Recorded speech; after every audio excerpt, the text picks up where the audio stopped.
આદરણીય પાટીલ સાહેબનું પણ સ્વાગત કરે આદરણીય પૂર્ણેશભાઈ મોદી સાહેબ.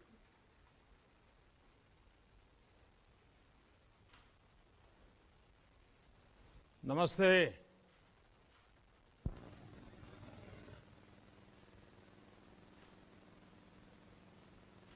સૌને નમસ્તે.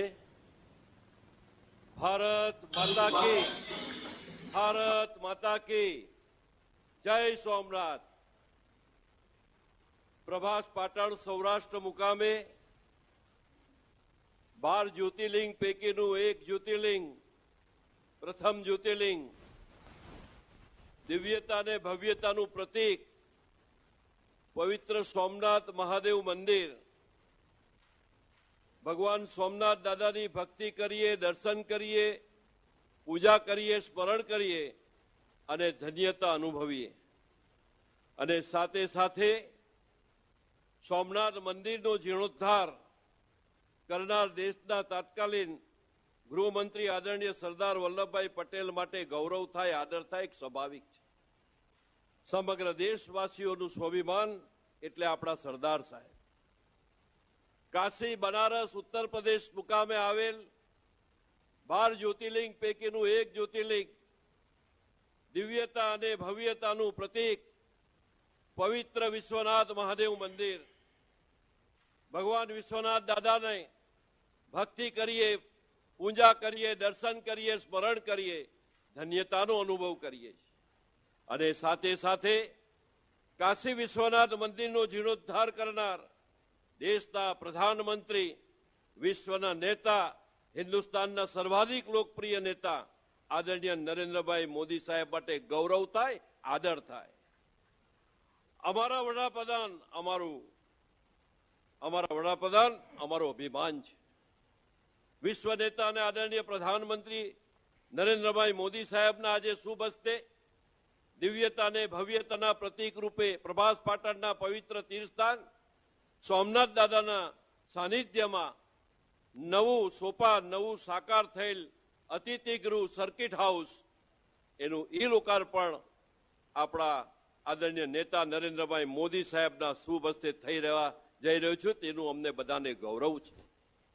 આદરણીય વડાપ્રધાન શ્રી નરેન્દ્રભાઈ મોદી સાહેબને આ તબક્કે હું હૃદયના ઉમળકાભર સાથે એમનું હાર્દિક સ્વાગત કરું છું અને અભિનંદન પાઠવું છું. આપણા લોકલાડીલા મુખ્યમંત્રી આ કાર્યક્રમના અતિથિ વિશેષ રૂપે આપણી વચ્ચે જોડાયેલા મુરબ્બી શ્રી ભૂપેન્દ્રભાઈ પટેલ સાહેબ પણ, એમને પણ આ વર્ચ્યુઅલી કાર્યક્રમ આપણા વર્ચ્યુઅલના માધ્યમથી ઉપસ્થિત રહ્યા છે, ત્યારે તેમનું પણ હૃદયપૂર્વક સ્વાગત કરું છું. નવસારીના સાંસદ અને ભારતીય જનતા પાર્ટી ગુજરાત પ્રદેશના અધ્યક્ષ આદરણીય CR પાટીલ સાહેબ પણ આપણી સાથે આજે વર્ચ્યુઅલના માધ્યમથી જોડાયા છે. તેમને પણ હું સ્વાગત કરું છું અને અભિનંદન પાઠવું છું.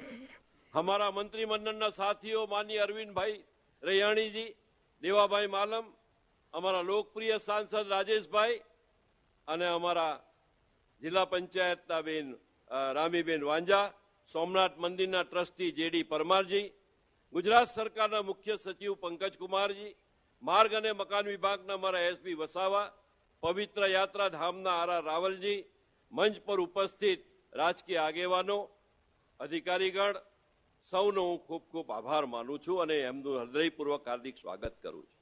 આજે અમારા આમંત્રણને માન આપીને પધારનાર માયાભાઈ આહિર, કીર્તિદાન ગઢવી, આદિત્ય ગઢવીજી, કિંજલ રાજપ્રિયા, અરવિંદભાઈ વેગડા, ઓજસભાઈ રાવળ, મયુરભાઈ વાઘાણી, ઉર્વશીબેન રાડડિયા, આ તમામ કલાકારોનું પણ કે જેમણે ગઈકાલે દરિયાની આરતી કરી, દરિયાઈ પૂજા કરી, સોમનાથ દાદાની પૂજા કરી અને એક ભવ્ય મહાઆરતીમાં ઉપસ્થિત રહ્યા, તેમનું પણ હૃદયપૂર્વકનો હું આજે અહીંયાથી આ મંચથી હાર્દિક સ્વાગત કરું છું.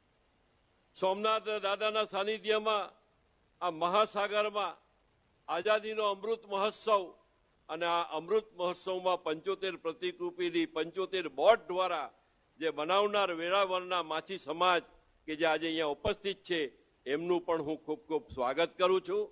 આજે મંદિરના સૌ ટ્રસ્ટીઓ, સમગ્ર ટ્રસ્ટીગણ, સોમનાથ મંદિર માટે ધર્મની રક્ષા કરનાર, પોતાના પ્રાણોની આહુતિ આપનાર હમીરજી ગોહિલના પણ પરિવારના અનેક આગેવાનો આજે આપણા વર્ચ્યુઅલના માધ્યમથી આજે આપણી વચ્ચે જોડાયા છે, તેમનું પણ હું સ્વાગત કરું છું. આજે આપણી સાથે લાખોની સંખ્યામાં જોડાનાર વર્ચ્યુઅલી અનેક મહાનુભાવોનું પણ આ તબક્કે ખૂબ ખૂબ હૃદયપૂર્વક હાર્દિક સ્વાગત કરું છું. ગુજરાત સરકાર દ્વારા પવિત્ર યાત્રાધામ અને પ્રવાસન, આજે સમગ્ર ગુજરાતની અંદર પ્રવાસનના માધ્યમથી સર્કિટ વિકસાવવાનું અમારું કામ આદરણીય ભૂપેન્દ્રભાઈ પટેલના નેતૃત્વમાં ચાલી રહ્યું છે.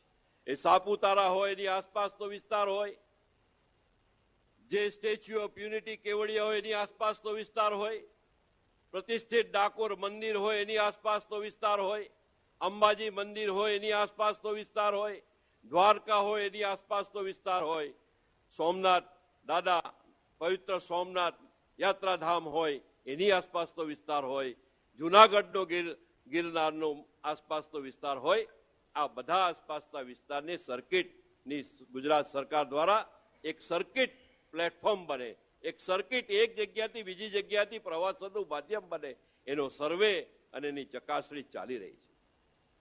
આજે મને જણાવતા આનંદ થાય છે કે અમારા પવિત્ર યાત્રાધામ અને વિકસાવવાનું, એમાં અનેક પ્રકારની સુવિધા આપવાનું, એ સ્વચ્છતા અભિયાન હોય, એ સોલાર સિસ્ટમ હોય, એની બહારની વાત કરીએ તો બસ સ્ટેન્ડની વાત હોય, ટ્રાફિક માટે બાયપાસ રોડ હોય, અનેક સાધન સુવિધા સગવડ ઉપલબ્ધ કરાવવામાં અમારી સરકાર કટિબદ્ધ છે. ત્યારે ફરીથી આજે આપણું જે ભવ્ય સોમનાથ મહાદેવના મંદિરના નજીકના સાનિધ્યમાં આપણી વચ્ચે અહીંયા ઉપસ્થિત એક અતિથિગૃહ, એક મોટામાં મોટું આપણે કહી શકાય, એક ભવ્ય કહી શકાય એ પ્રકારનું આજે સર્કિટ હાઉસનું લોકાર્પણ આપણા સૌના પ્રેરણા સ્ત્રોત આદરણીય નરેન્દ્રભાઈ મોદી સાહેબના શુભ હસ્તે થઈ રહ્યું છે. સૌનો હૃદયપૂર્વક આવકારું છું, સાહેબને ખૂબ ખૂબ અભિનંદન પાઠવું છું. ભારત માતા કી જય. હવે હું આપણા ગુજરાત રાજ્યના મુખ્યમંત્રી આદરણીય શ્રી ભૂપેન્દ્રભાઈ પટેલ સાહેબને વિનંતી કરું છું કે આવો સાહેબ, અમને સૌને માર્ગદર્શન આપો.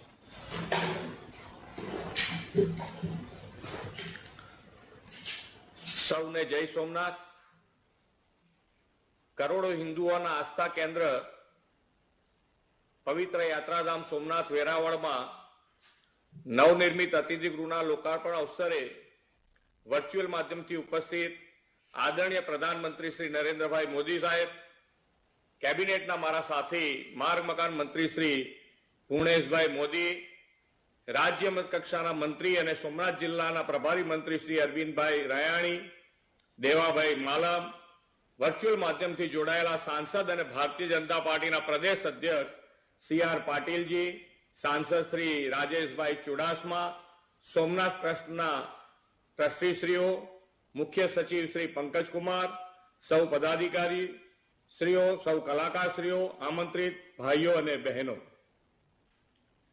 આપણી સંસ્કૃતિમાં 12 જ્યોતિર્લિંગનો મહિમા છે. તેમાંના પ્રથમ જ્યોતિર્લિંગ ભગવાન સોમનાથ મહાદેવના આ ધામના સર્વગ્રાહી વિકાસના આયામોમાં આજે એક નવું પ્રકરણ ઉમેરાઈ રહ્યું છે.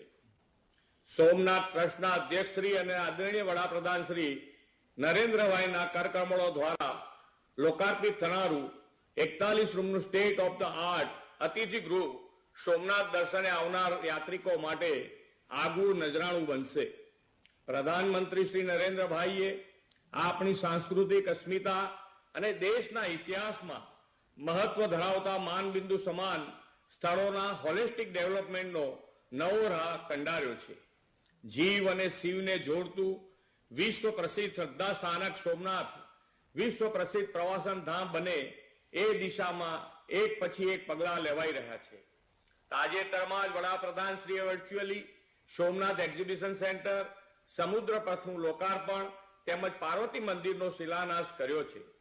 યુગોથી શિવ ભક્તિનો મહિમા છે અને ત્રેતા યુગમાં સ્વયં ભગવાન શ્રી કૃષ્ણએ તેમની અંતિમ લીલાના પ્રસંગો દ્વારા આ તીર્થને હરિહર ધામ બનાવ્યું છે.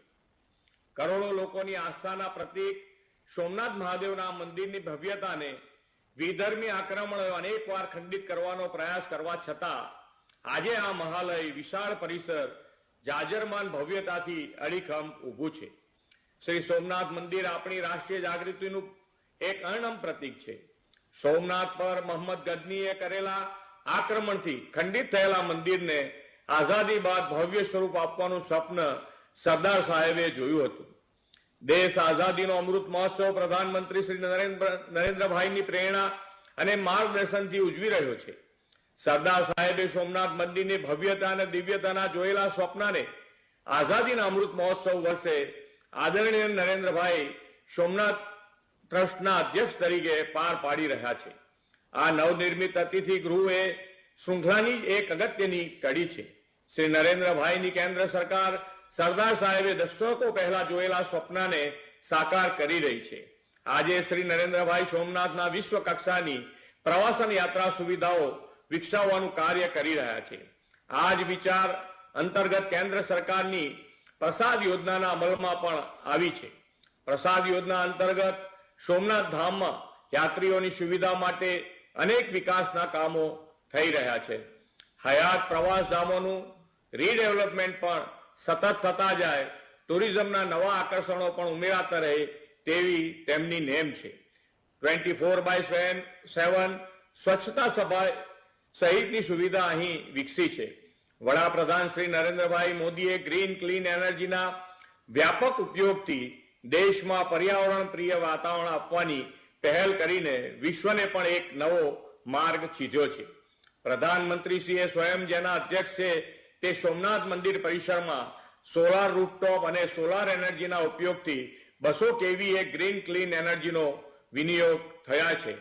એટલું જ નહીં, યાત્રાધામનું પર્યાવરણ પણ શુદ્ધ રહે તે માટે ગેસ્ટ હાઉસ અને ટોયલેટમાં ઝીરો ડિસ્ચાર્જ અંતર્ગત એસટીપી બનાવવામાં આવ્યો છે અને રોજનું 1.25 લાખ લીટર ગંદુ પાણી શુદ્ધ થઈ બાગ બગીચા વગેરેમાં રીયુઝ થાય છે. આદરણીય પ્રધાનમંત્રીએ દેશની સાંસ્કૃતિક અસ્મિતાના આવા ભવ્ય વિરાસત ધરાવતા સ્થાનો અને તેની આસપાસના ધામોને સમય અનુકૂળ વિકાસવાની સાંકળવાનો આયામ ઉપાડ્યો છે. આ આયામ વોકલ ફોર લોકલને વેગ આપીને આત્મનિર્ભર ભારત તરફનું એક નક્કર કદમ છે એમ હું સ્પષ્ટપણે માનું છું. એટલું જ નહીં, આપણી પ્રાચીન અને પુરાતન ખેત પદ્ધતિને પણ હવે વિશ્વ સમક્ષ બેક ટુ બેઝિકના મંત્રથી ઉજાગર કરવાનો કૃષિ ક્રાંતિ યજ્ઞ શ્રી નરેન્દ્રભાઈએ આરંભ્યો છે.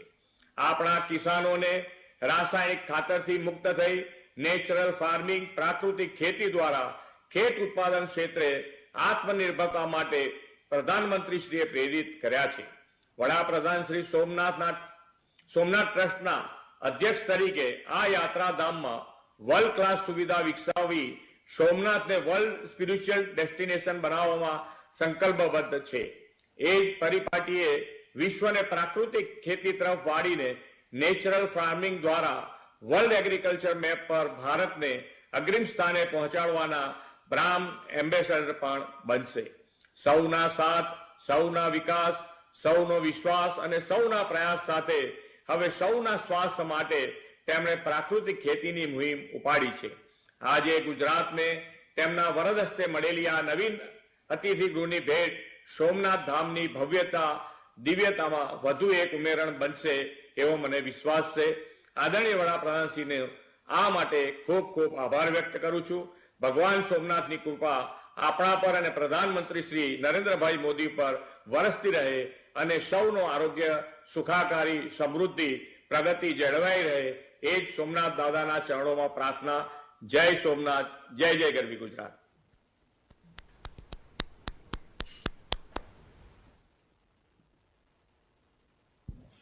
આદરણીય સૌના લોકલાડીના વડાપ્રધાન શ્રીને નરેન્દ્રભાઈ મોદી સાહેબને તકતીનું અનાવરણ કરવા તેમજ આપણું માર્ગદર્શન કરવા નિમંત્રણ આપું છું.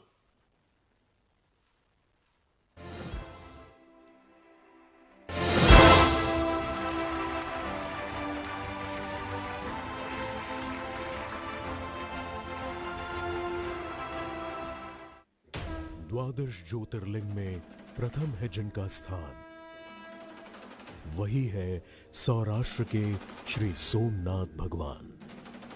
प्रथम ज्योतिर्लिंग के रूप में पूरे विश्व को अपनी अनुपम शक्ति का एहसास दे रहा श्री सोमनाथ मंदिर। इस मंदिर को कई विदेशी ताकतों ने 17 बार ध्वंस करने के प्रयत्न किए, पर आज तक यह अडिग है। आजादी के बाद 13 नवंबर 1947 को भारत के लौह पुरुष श्री सरदार वल्लभ भाई पटेल ने सोमनाथ का पुनर्निर्माण करने का निश्चय किया। 23 जनवरी 1949 के दिन सोमनाथ ट्रस्ट की स्थापना हुई और उस वक्त के बाद कदम दर कदम श्री सोमनाथ क्षेत्र में वृद्धि ही होती आई है। हमारे देश के यशस्वी प्रधानमंत्री श्री नरेंद्र मोदी जी ने जब से सोमनाथ मंदिर के मुख्य अध्यक्ष की भूमिका संभाली है, तब से सोमनाथ मंदिर के कार्यों को और भी गति प्राप्त हुई है। मंदिर परिसर, समुद्र दर्शन पाथवे, राम मंदिर, त्रिवेणी संगम, विशाल पार्किंग जैसे कार्यों से भगवान शिव शंकर के दर्शन को आ रहे लाखों श्रद्धालुओं को सुखद दर्शन का लाभ मिला है। बड़ी संख्या में श्रद्धालुओं के आने के कारण यहां नजदीक में ही अतिथि गृह की जरूरत लंबे समय से महसूस की जा रही थी। वैसे तो वर्तमान में ट्रस्ट के 3 गेस्ट हाउस कार्यरत हैं, लेकिन सरकारी गेस्ट हाउस की कमी बनी हुई थी क्योंकि मौजूदा सर्किट हाउस यहां से काफी दूर है।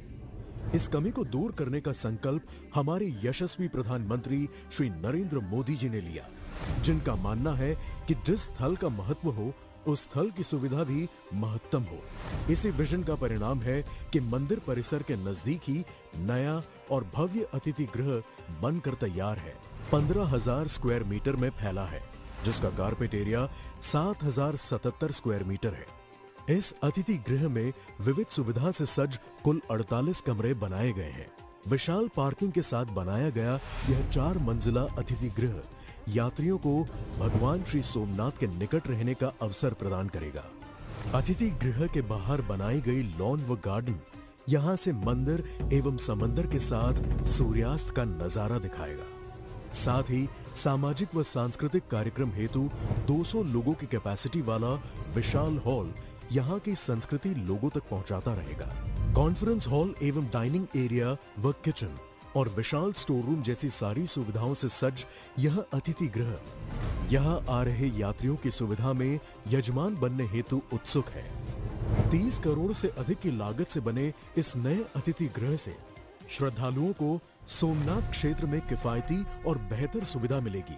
टूरिज्म का विकास होगा, आरामदायक स्टे एवं पुण्य दर्शन प्राप्त होंगे। यात्रा कर रहे लोगों की दुविधा हरने वालों को यात्रा जितने पुण्य प्राप्त होते हैं, ऐसे ही भगवान श्री सोमनाथ को मिलने आ रहे यात्रियों को सुविधा प्रदान कर रहे देश के यशस्वी प्रधानमंत्री श्री नरेंद्र मोदी जी के कर कमलों से आज इस अतिथि गृह का लोकार्पण हो रहा है। जय सोमनाथ।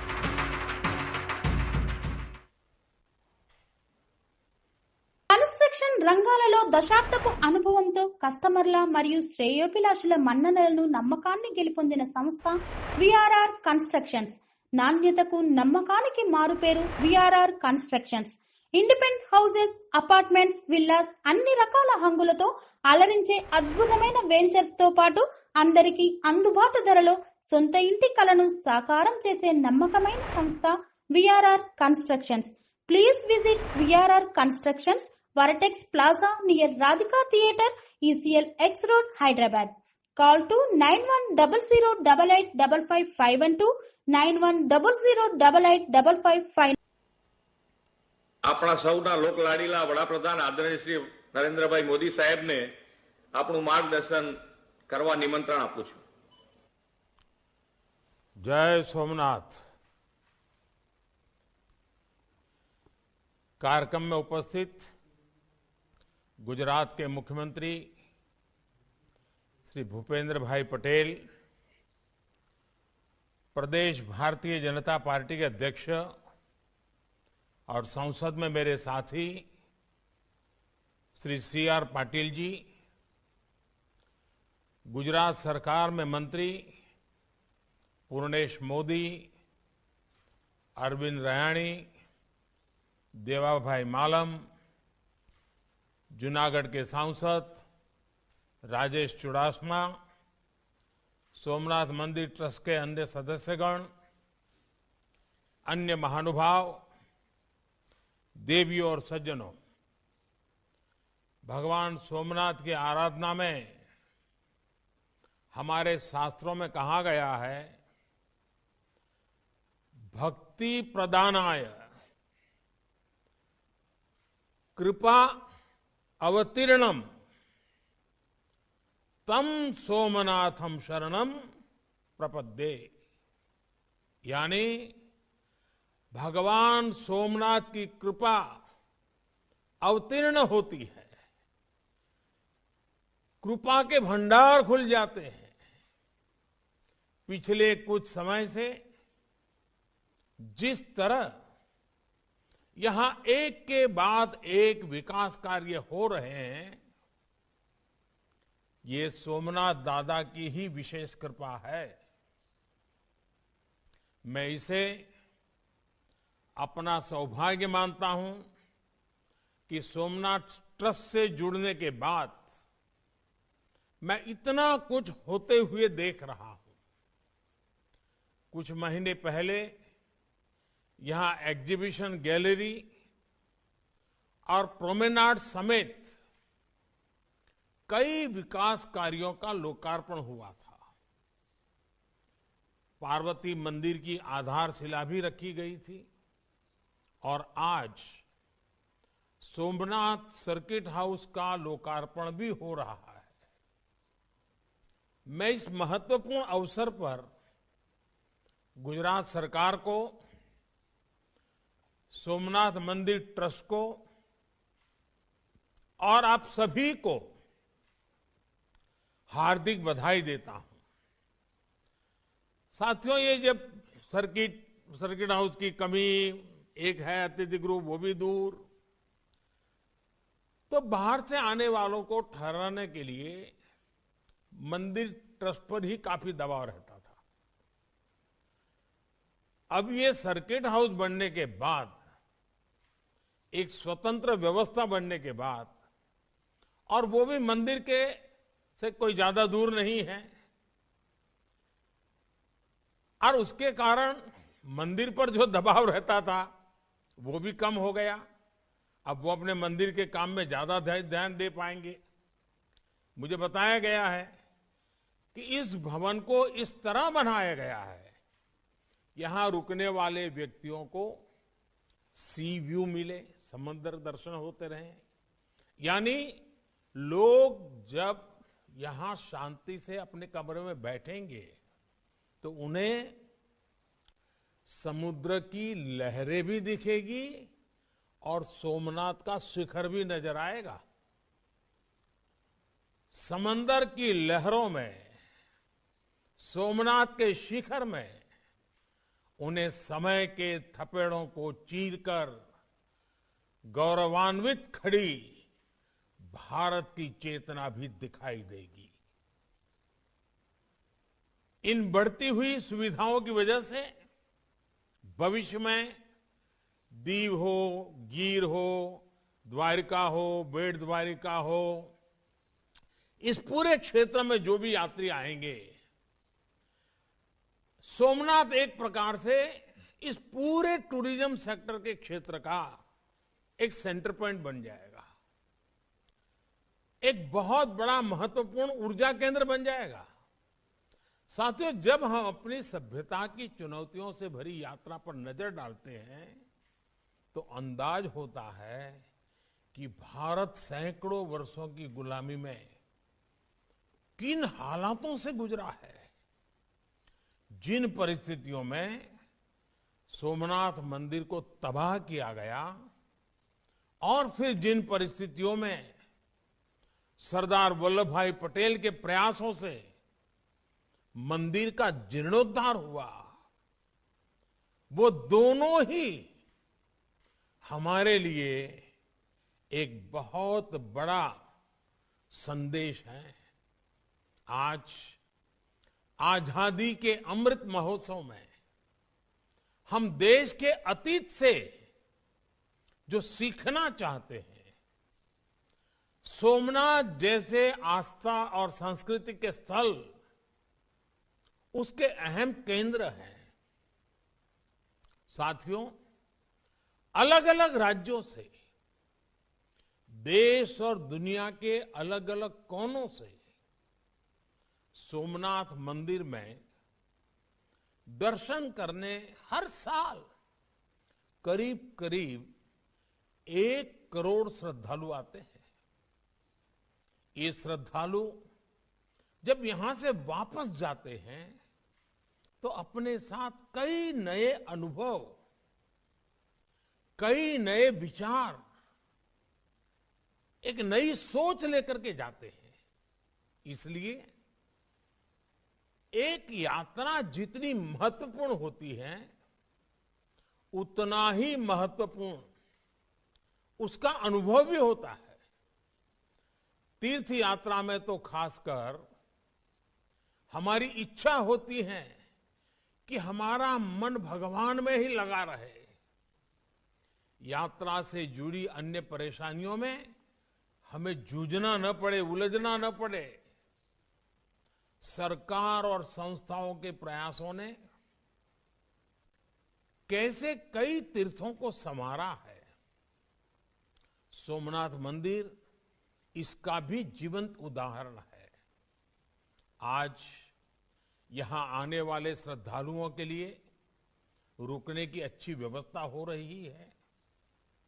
सड़कों और ट्रांसपोर्ट की सुविधा बढ़ रही है। यहां बेहतर प्रोमेनाड विकसित किया गया है। पार्किंग सुविधा बनाई गई है। टूरिस्ट फैसिलिटेशन सेंटर बनाया गया है। साफ सफाई के लिए वेस्ट मैनेजमेंट की आधुनिक व्यवस्था भी की गई है। एक शानदार पिलग्रिम प्लाजा और कॉम्प्लेक्स का प्रस्ताव भी अपने अंतिम चरणों में है।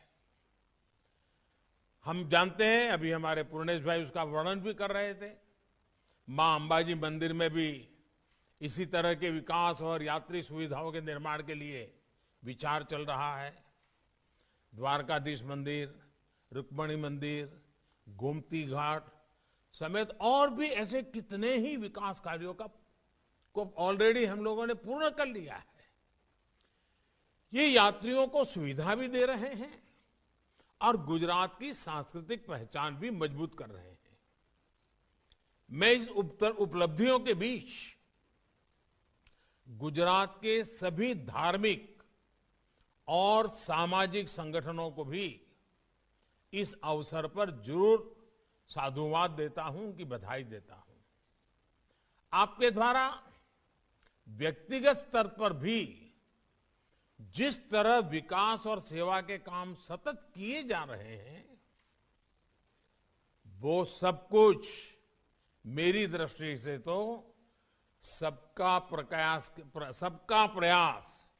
इस सबका प्रयास की भावना के उत्तम उदाहरण है।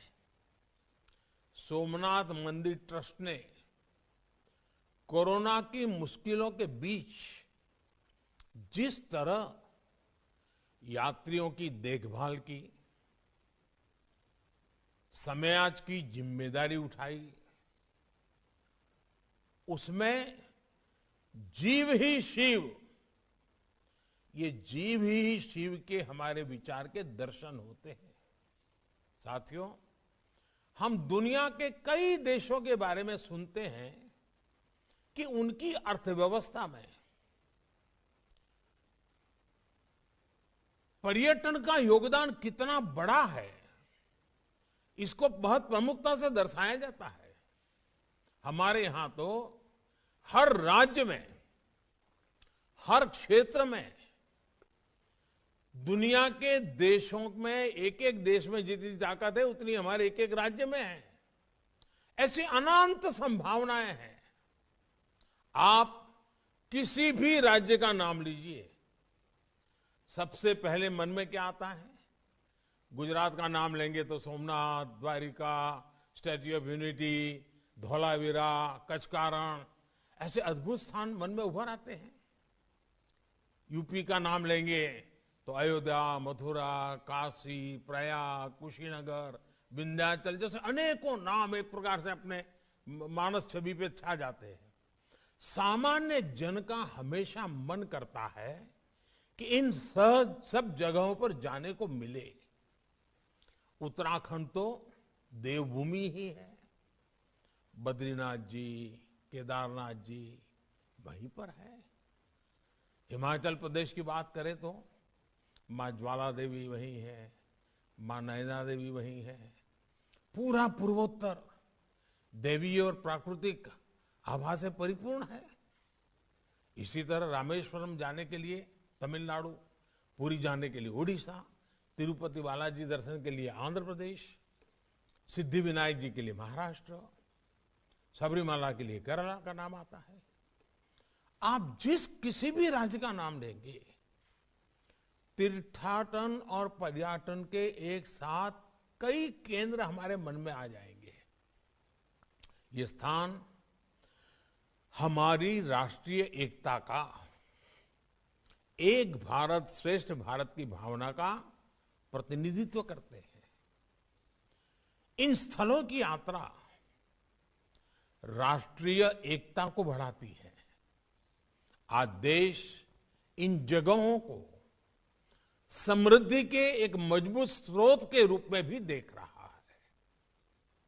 इनके विकास से हम एक बड़े क्षेत्र के विकास को गति दे सकते हैं।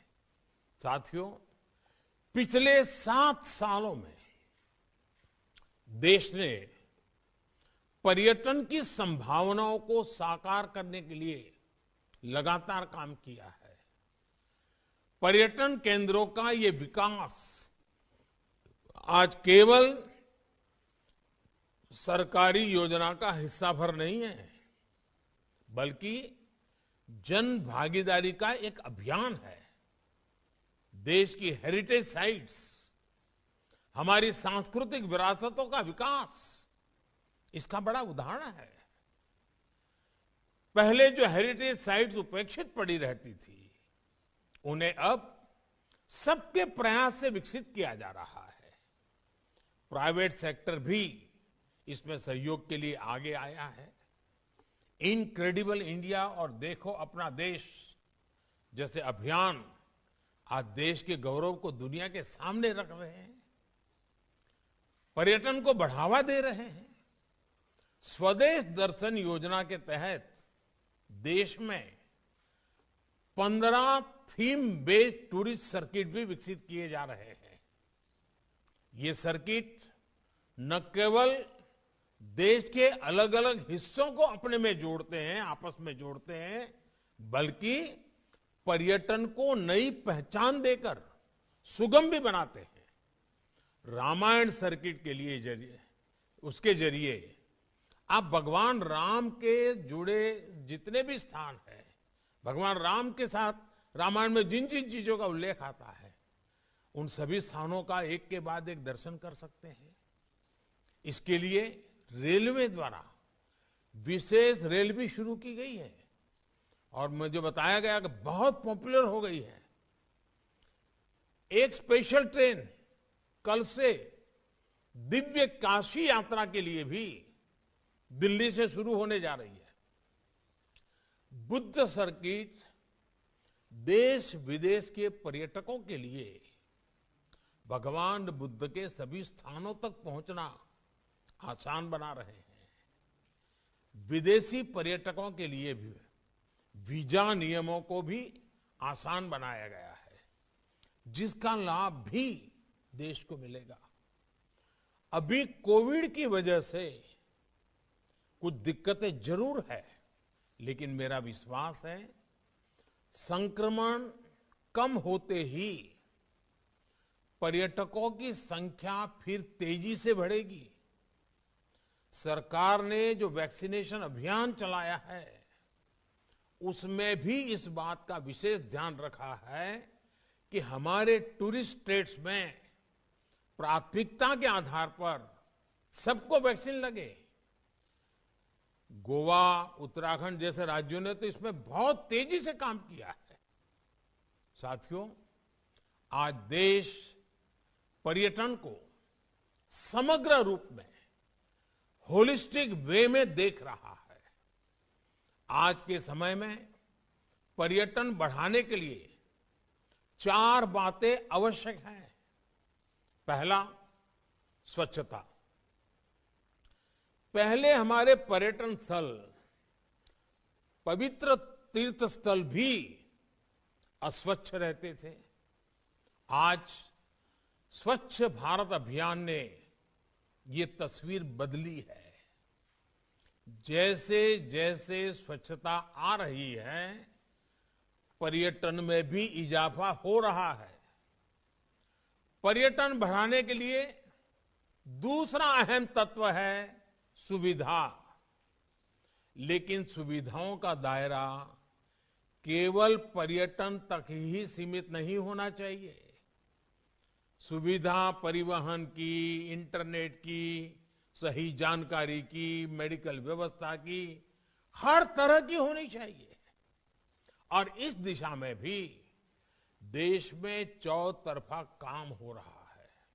साथियों, पर्यटन बढ़ाने का तीसरा महत्वपूर्ण पहलू है समय। आजकल 2020 का दौर है। लोग कम से कम समय में ज्यादा से ज्यादा स्थान कवर करना चाहते हैं। आज जो देश में हाईवेज, एक्सप्रेसवेज बन रहे हैं, आधुनिक ट्रेन्स चल रही है, नए एयरपोर्ट शुरू हो रहे हैं, उनसे इसमें बहुत मदद मिल रही है। उड़ान योजना की वजह से हवाई किराए में भी काफी कमी आई है। यानी जितना यात्रा का समय घट रहा है, खर्च कम हो रहा है, उतना ही पर्यटन बढ़ रहा है। अगर हम गुजरात को ही देखें तो हमारे यहां बनासकांठा में अंबाजी के दर्शन के लिए, पावागढ़ में कालिका माता के दर्शन के लिए, गिरनार में अब तो रोपवे भी हो गया है, सातपुड़ा में कुल मिलाकर 4 रोपवे काम कर रहे हैं। इन रोपवे के शुरू होने के बाद पर्यटकों की सुविधा में वृद्धि हुई है और पर्यटकों की संख्या में भी बढ़ोतरी देखी जा रही है। अभी कोरोना के प्रभाव में काफी कुछ रुका हुआ है, लेकिन हमने देखा है कि जब स्कूल कॉलेज को जो विद्यार्थी एजुकेशन टूर पर जाते हैं, उन्हें भी ये ऐतिहासिक स्थान बहुत कुछ सिखाते हैं। जब देश भर में ऐसे स्थानों पर सुविधाएं बढ़ रही है, तो विद्यार्थियों को भी सीखने समझने में आसानी होगी। उनका देश की विरासत से जुड़ाव भी बढ़ेगा। साथियों, पर्यटन बढ़ाने के लिए चौथी और बहुत महत्वपूर्ण बात है हमारी सोच। हमारी सोच का इनोवेटिव और आधुनिक होना जरूरी है, लेकिन साथ ही साथ हमें अपनी प्राचीन विरासत पर कितना गर्व है, ये बहुत मायने रखता है। हम में ये गौरव भाव है, इसलिए हम भारत से चोरी की गई मूर्तियों को, पुरानी धरोहरों को दुनिया भर में से वापस ला रहे हैं। हमारे लिए हमारे पूर्वजों ने इतना कुछ छोड़ा है, लेकिन एक समय था जब हमारी धार्मिक सांस्कृतिक पहचान पर बात करने में संकोच किया जाता था। आजादी के बाद दिल्ली में कुछ गिने चुने परिवारों के लिए ही नवनिर्माण हुआ, लेकिन आज देश उस संकीर्ण सोच को पीछे छोड़कर नए गौरव स्थलों का निर्माण कर रहा है, उन्हें भव्यता दे रहा है। ये हमारी ही सरकार है जिसने दिल्ली में बाबा साहब मेमोरियल का निर्माण किया। ये हमारी ही सरकार है जिसने रामेश्वरम में एपीजे अब्दुल कलाम स्मारक को बनवाया। इसी तरह नेताजी सुभाष चंद्र बोस और श्यामजी कृष्ण वर्मा जैसे महापुरुषों के साथ जुड़े हुए स्थानों को भव्यता दी गई है। हमारे आदिवासी समाज के गौरवशाली इतिहास को सामने लाने के लिए देश भर में आदिवासी म्यूजियम भी बनाए जा रहे हैं। आज केवड़िया में बनी स्टैच्यू ऑफ यूनिटी पूरे देश का गौरव है। कोरोना काल शुरू होने से पहले बहुत ही कम समय में 45 लाख से ज्यादा लोग स्टैच्यू ऑफ यूनिटी को देखने आ चुके थे। कोरोना काल के बावजूद अब तक 75 लाख से ज्यादा लोग स्टैच्यू ऑफ यूनिटी को देखने आ चुके हैं। हमारे नवनिर्मित स्थलों का यह सामर्थ्य है, यह आकर्षण है। आने वाले समय में ये प्रयास पर्यटन के साथ हमारी पहचान को भी नई ऊंचाई देंगे। और साथियों, जब मैं वोकल फॉर लोकल की बात करता हूं तो मैंने देखा है कुछ लोगों को यही लगता है कि मोदी का वोकल फॉर लोकल मतलब दिवाली के समय दिए कहां से खरीदना है।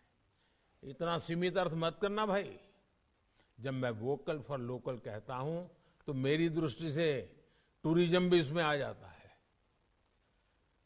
मेरा तो हमेशा आग्रह रहता है कि जो भी अगर परिवार में बच्चों की इच्छा है, विदेश जाना है, दुबई जाना है, सिंगापुर जाना है, मन करना है, लेकिन विदेश जाने का प्लान करने से पहले परिवार में तय करो।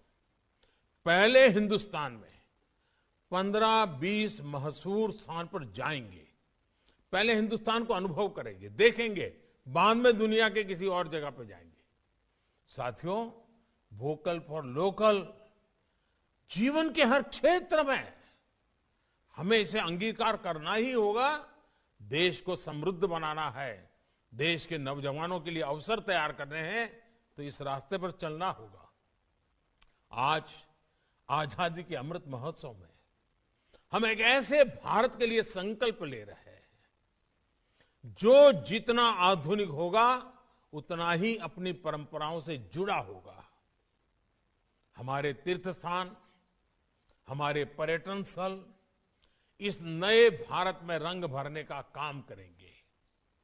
ये हमारी विरासत और विकास दोनों के प्रतीक बनेंगे। मुझे पूरा विश्वास है सोमनाथ दादा के आशीर्वाद से देश के विकास की ये यात्रा इसी तरह अनवरत जारी रहेगी। एक बार फिर नए सर्किट हाउस के लिए आप सभी को बहुत बहुत बधाई देता हूं।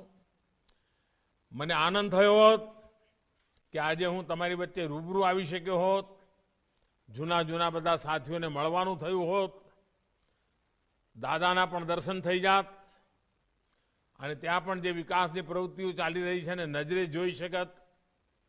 પરંતુ આપ જાણો છો સમયની પણ સીમા, સંજોગો પણ એવા અને સામે 26 જાન્યુઆરી પણ છે અને એના કારણે રૂબરૂ આવવાને બદલે વર્ચ્યુઅલી આપ સૌના પણ દર્શન કરી રહ્યો છો। દાદાના શિખરના પણ દર્શન કરવાનું સૌભાગ્ય મળ્યું છે। આપ સૌને ખૂબ ખૂબ શુભકામનાઓ। बहुत बहुत धन्यवाद। जय सोमनाथ।